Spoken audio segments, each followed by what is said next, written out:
C'est la date de la passation de pouvoir, de l'installation donc du nouveau président François Hollande. Ce sera le 15 mai.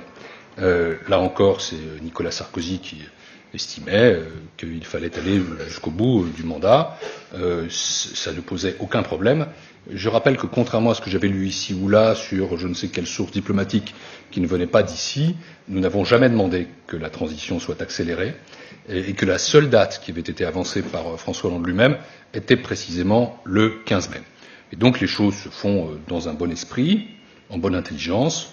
Il y aura aussi une transmission d'informations, un échange d'informations sur les grands dossiers, notamment les grands dossiers internationaux qui attendent le nouveau président dans les jours qui viennent. Donc les équipes travaillent. J'ai aussi eu des contacts avec Jean-David Lévit, le conseiller diplomatique. Ça avance de façon, j'allais dire, naturelle, dans une démocratie qui connaît l'alternance et où il y a une continuité de l'État qui s'impose. Pour ce qui est des contacts internationaux qui ont occupé et qui vont occuper aujourd'hui François Hollande pour l'essentiel de son temps, c'est à ça qu'il se consacre. Ils sont nombreux et très positifs. J'allais dire que c'était assez naturel. Pendant la campagne électorale, François Hollande avait dit à plusieurs reprises que les élections présidentielles françaises étaient importantes pour les Français d'abord, mais aussi pour l'Europe et pour le monde. Elles le sont de manière naturelle, puisque la France a un statut particulier en Europe et dans les relations internationales. Je rappelle que la France est un membre permanent du Conseil de sécurité des Nations Unies, que la France appartient au G8, qu'elle appartient au G20, qu'elle est un membre fondateur et un pays très important dans l'Union européenne. Et puis, il y a toute une série d'options qui ont été prises par François Hollande pendant la campagne, qui sont des options importantes, qui vont marquer des changements. J'en citerai deux. C'est d'abord la priorité à la croissance en Europe, et c'est ensuite la volonté, qui est la sienne, de retirer nos troupes combattantes d'Afghanistan d'ici à la fin de l'année 2012.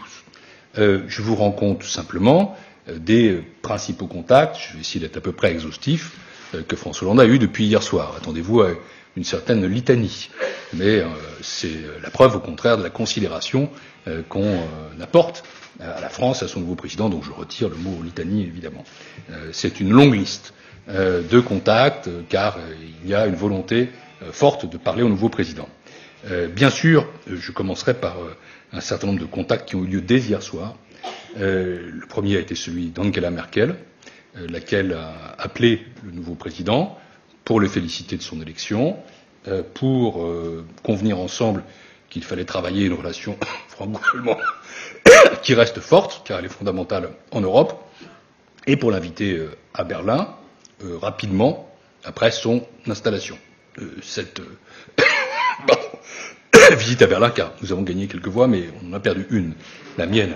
J'ai voté pour François Hollande, mais je n'ai plus tout à fait la force de l'organe vocal. Donc, je reprends. Il y aura donc une visite à Berlin très rapidement après l'installation du nouveau président, donc juste après le 15 mai. Contact a été pris aussi hier de façon chaleureuse avec les responsables italiens, avec le Premier ministre Mario Monti, avec le président de la République Giorgio Napolitano, dont je rappelle qu'il avait rencontré François Hollande et reçu François Hollande pendant la campagne présidentielle. Un contact a été aussi pris avec Barack Obama, qui a appelé François Hollande hier soir. Là aussi un entretien très chaleureux et substantiel, au cours duquel le président américain a invité François Hollande, non seulement, c'était naturel, aux deux sommets du G8 et de l'OTAN, qui se tiennent sur le sol américain, donc sommet du G8 à Camp David, sommet de l'OTAN à Chicago, mais lui a aussi proposé une rencontre bilatérale avant ces sommets, donc à Washington, ce qui est une marque d'attention évidemment toute particulière, car avant même que ces deux sommets se tiennent, il y aura une rencontre avec le nouveau président français. François Hollande a aussi eu hier soir Stephen Harper, qui est le Premier ministre canadien. Aujourd'hui, il a eu de nombreux contacts à la fois mondiaux et européens avec le Premier ministre japonais, avec lequel l'entretien a été particulièrement positif et chaleureux avec Mariano Rajoy, le président du gouvernement espagnol. Il est important que l'Espagne soit considérée, et elle l'apprécie comme telle, avec le président polonais, M. Komorowski, lequel, je le rappelle, avait aussi reçu François Hollande pendant la campagne électorale. Et vous avez vu que les autorités polonaises ont déclaré, à travers lui, que l'élection de François Hollande était une bonne nouvelle pour la Pologne. De nombreux représentants de l'Union européenne ont appelé François Hollande, à commencer par Herman Van Rompuy, le président du Conseil européen. Leur échange a porté en particulier sur la date d'un prochain Conseil européen informel, date sur laquelle M. Van Rompuy a demandé à François Hollande son sentiment. Un contact a aussi eu lieu avec M. Barroso, le président de la Commission européenne, avec Martin Schulz, le président du Parlement européen, qui joue un rôle important, et avec Jean-Claude Juncker, qui est, comme chacun sait, le président de l'Eurogroupe. Le contact est en train de se dérouler à l'instant même. Je lui ai parlé moi-même avant. D'autres premiers ministres européens se sont manifestés avec amitié.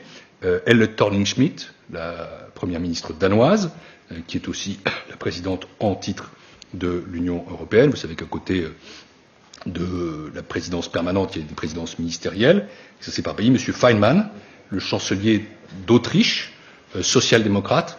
Je rappelle que Monsieur Feynman avait été un de ceux qui avaient manifesté le plus de sympathie pour les thèses de François Hollande sur la croissance pendant la campagne. Elio Di Rupo, Premier ministre belge. Alors là, le contact a été physique. Vous l'avez vu hier à la Bastille.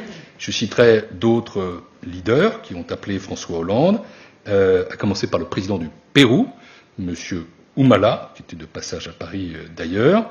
L'ambassadeur de Chine est venu porter, de la part du président chinois, un message particulier. Il faudra nouer avec la Chine des relations fortes. Il en va de même de Vladimir Poutine, qui a fait porter un message à François Hollande. Dans l'après-midi auront lieu des contacts avec Mahmoud Abbas et avec Benyamin Netanyahou. Des leaders sociaux-démocrates, évidemment, se sont manifestés. Je pense à Sigmar Gabriel et à Pierluigi Bersani, les deux étant, je vous le rappelle aussi, venus pendant la campagne électorale lors de la manifestation européenne qu'on avait organisée au cirque d'hiver.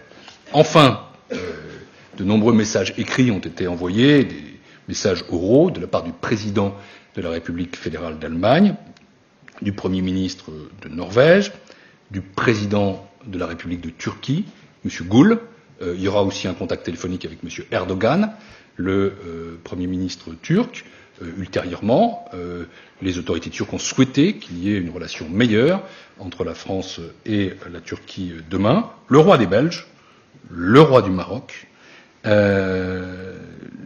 Vladimir Poutine en a parlé, puis le président de la République de Chypre, Chypre étant le prochain pays à prendre la présidence de l'Union européenne. Voilà ce qu'a été et ce qu'est encore cette journée d'aujourd'hui.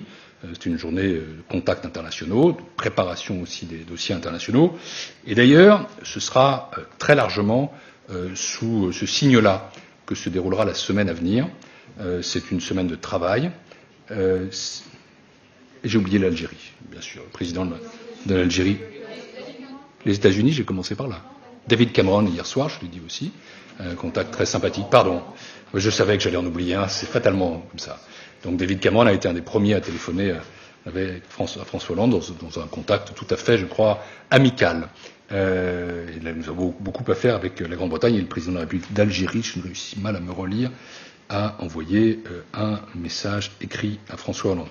Donc c'est une semaine qui sera consacrée au travail, à la préparation de la transition, à des contacts internationaux, la préparation des dossiers internationaux, avec bien sûr les cérémonies du 8 mai qui se dérouleront demain.